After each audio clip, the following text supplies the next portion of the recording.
un po' di melodie della nostra terra. Il gruppo Fogis Massaius di Barbusi ha 25 anni di attività, è costituito da 35 rappresentanti che portano avanti la tradizione contadina del Sulcis. Il loro abito, infatti, lo vedete, fanno riferimento alla moda degli agricoltori per gli uomini, mentre per le donne rappresentano la realtà delle massaie. Parte del corredo è costituito da strumenti del mestiere agricolo, lo vedete, e casalingo e dalla presenza dei cestini, delle spighe, del pane.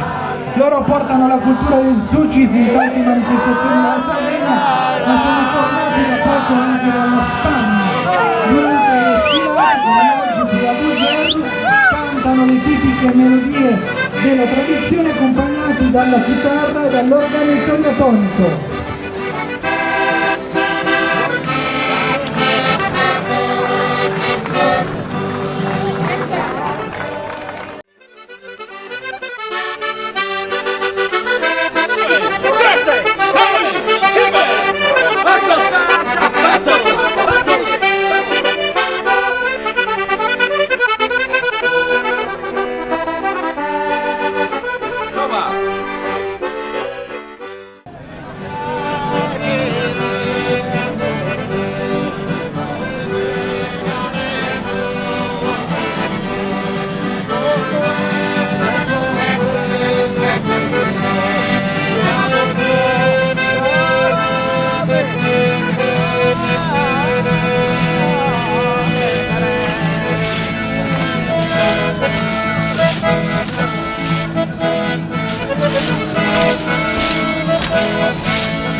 Bella!